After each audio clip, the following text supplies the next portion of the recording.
Hi Virgo, mid-month of October, mid-October, kuha tayo ng ilang messages para sa inyo. Guidance, advice, anong marahil kailangan yung marinig ngayon para meron kayong mapapangat dito na opportunity. And minsan, yung opportunity daw po na ito, this is something na hinahanap din natin, syempre pag ginagawa ng paraan.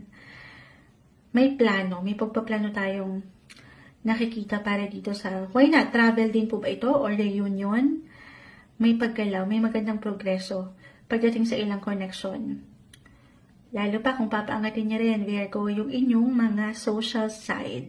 If this is about love, partnership, relationship, someone new. I feel for some singles especially, may someone new akong nakikita.